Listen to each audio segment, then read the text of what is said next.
Hello, my friends. I hope you've been enjoying a beautiful Christmas season.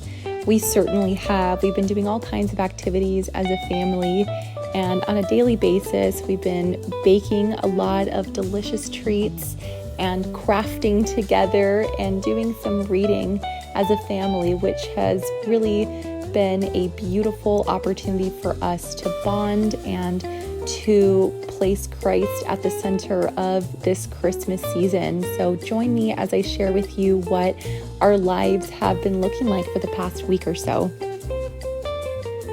So one of my favorite tools in my kitchen is my pressure cooker. I love to cook beef or poultry in it, and I tend to cook quite a bit of it in one batch, and that way I have the ability of serving something for a meal in that moment or saving large portions of that meat for meals for the evening or the following day. On this particular day, I'm making chicken and gravy so that we can eat a chicken pot pie for lunch. And here I'm sharing with you a thrifty Christmas decoration that I have on my counter. I just filled 2 jars that I have with pecans and pistachios. I feel like those colors are very wintry, and they also are very reminiscent of the holiday season. I always think of nuts and spices during this time of year. They also make for great snacks, and it's just another way that you can add a little bit of holiday flair to your space on a budget. Another thrifty way to add some holiday spark to your house is by doing a simmer pot, which is what I have going on my stove right now. I used some leftover orange peels and I added that to some water. Then I threw in about a teaspoon of cinnamon and a teaspoon of cloves, and the house just smells like Christmas. So now I'm going to show you how I made my chicken pie, and this chicken pie is inspired by a restaurant that my parents grew up taking me to when I was a little girl, and we've moved out of state so I can no longer get those chicken pies, but I've been trying to recreate the recipe and I think I nailed it. All I did was I boiled chicken and I shredded it, and I used the chicken stock, some butter and flour, and created sort of a roux. And that's all there is to it. Threw in some salt, and I think that's pretty much how they made the chicken pies. This recipe tastes extremely similar. Now I'm taking you over to my hutch, where I had an idea for you guys who may not have a nativity icon. We received a nativity card from a friend, and all I did was I put it into a frame that I already had, and now it's a beautiful icon to adorn our hutch and to remind us the reason for the season. So I shared with you a couple videos ago my first attempt at focaccia using sourdough, and it turned out so delicious. So I thought that I would recreate it again, and this time I split the dough in 2 and I cooked 2 focaccia loaves out of the one recipe, and I feel like it went a long way. So I'm showing you here my process for creating those delicious fluffy bubbles in the focaccia bread. But like I mentioned in that video, this would be a great gift to give someone this time of year because it's fasting friendly. It has no dairy in it, and so you can enjoy it during the Christmas fast and even afterwards. It's very simple to make and very cost efficient.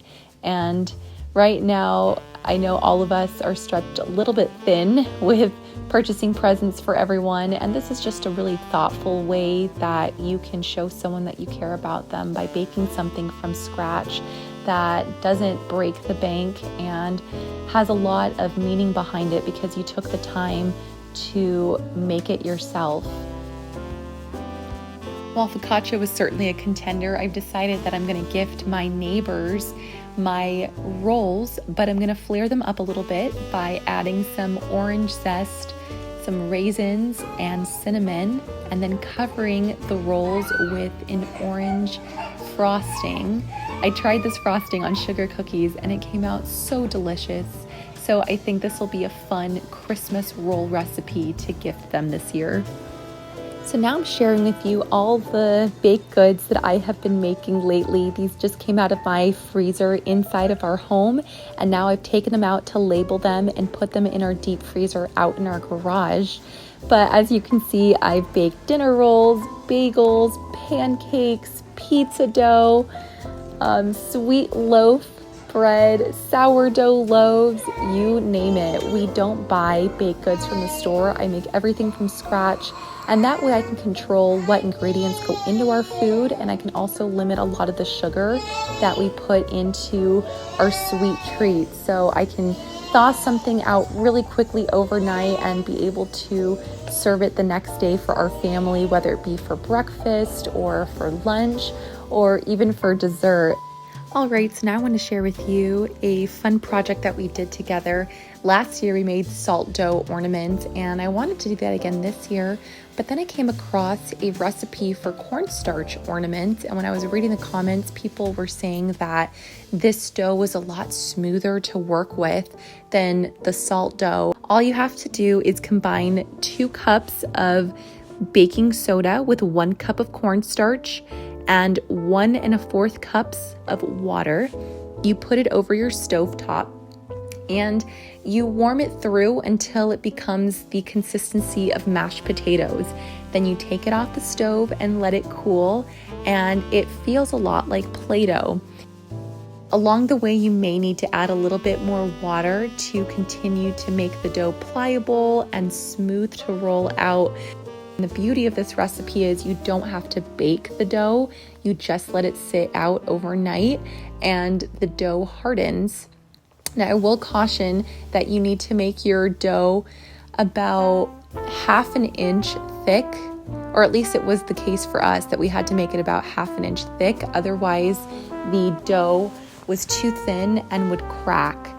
But all in all, it was a really great activity, and we then used some watercolors to paint the dough the next day, and my kids also really enjoyed that. So it ended up being almost 2 projects in one, because one day we were able to play with the dough and make the cutout shapes, and then the next day we were able to spend time painting the ornaments. And I think these would be great for gift toppers. You could even create a garland, which is what I'm doing with the ornaments. All right, my friends, so now I'm going to share with you my favorite Christmas books. I'm going to start off with my favorite book, and that is called The Nativity. I bought it off of Thrifted Books. I thought it was a Catholic book, but to my surprise, the dedication is written to the author's local Orthodox church. So I thought that was a great surprise, and this story is great because the narrative comes straight from the Gospels, and there isn't anything misconstrued in the story. Even the illustrations are well depicted. They look like iconography, and they even show Joseph appropriately as an elderly man. So my kids really enjoyed reading this book. It brings the story of the Nativity to life. So I highly recommend grabbing a copy of this if you can. The next book I'm going to share with you is my second favorite book on the Nativity, and it isn't specifically a Nativity book. It's actually a book on the Akathist hymn of the Theotokos, but it does go through the Nativity story because Our Lady, the Theotokos, plays such a large role in that story. So it goes through the Annunciation, and it goes through the birth of Christ and the visitation of the wise men, and it does a really excellent job of explaining the role of the Theotokos in the Nativity story. And as you can see, the illustrations are just incredible. They are illustrated by the nuns from the Life-Giving Spring Monastery, and these are the actual illustrations, the actual iconography that is in their local chapel. A Little Women Christmas is one of those beautiful books that I think anyone with daughters will appreciate. The illustrations are done so well, and there is some sort of nostalgia that is just emitted from the beautiful artwork on each page. It just feels the way that Christmas ought to feel, and so it makes the celebration of Christmas a little more relatable, and it also is encouraging because the story goes through the 4 March girls awaiting their father who surprises them on Christmas. This is just one of those classic books that every household with little girls should have.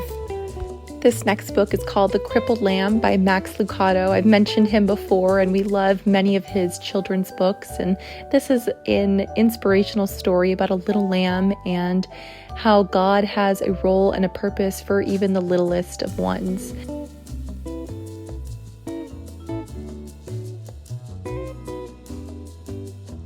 Now, this next story is a Christmas Carol rendition. It's an abbreviated version for young children, and the nice thing about this book are the illustrations within the story that are very interactive. It's a flat book and also has a disc on some of the illustrations where you can slide a little ribbon and the pictures change to a different scene that's being explained in the story. Now, this book, I think, does a decent job of retelling the old Charles Dickens story without being a little too graphic or coming on a little too strong. I have very young little ones, 4 and 3-year-old, and they took the story rather well. Obviously, we had to do a little bit of explaining, but I don't think it was too daunting of a tale to read to children even at those ages. Jacob's Gift by Max Lucado is another story that we really enjoyed reading this year. It's about a young boy who is learning to be a carpenter and uses his talents for the glory of God. And it's a reminder to all of us that everything we do should be our best, because we don't know how God will use us in the lives of others and how the talents that He has given us can turn out to be blessings for others. The Christmas Miracle of Jonathan Toomey is one of those popular children's books for Christmas, and this talks about how there is hope for everyone during this season of Christmas, where we have Christ who has come as our Savior, and He brings us peace and joy, and that even the hardest of hearts can become softened during this time of year. The Christmas Candle is a great story, especially for children who are a little bit older. I think they'll understand the meaning of the story, but basically, in essence, the story is about how there is Christ in every person, whether it be a stranger or a neighbor, and we need to do our best to treat everyone with love and respect and dignity. This book about St. Nicholas is a great way to introduce this saint to your children. It talks about the original story where St. Nicholas gave away his inheritance to help an impoverished family marry off their daughters. The Year of the Perfect Christmas Tree isn't a spectacular read, but I will say the illustrations are really beautiful and it's fitting for this time of year. It shows the love that we can have for each other, even when there isn't much money to give or many gifts to pass along. It comes down to the heart and the intention behind everything that we do. I'm pulling out our Brambly Hedge Treasury book because it includes the winter story. It has seasonal stories, and this isn't a Christmas story per se, but it is seasonal, and the illustrations are very lovely, and it's just a sweet tale to read to your children.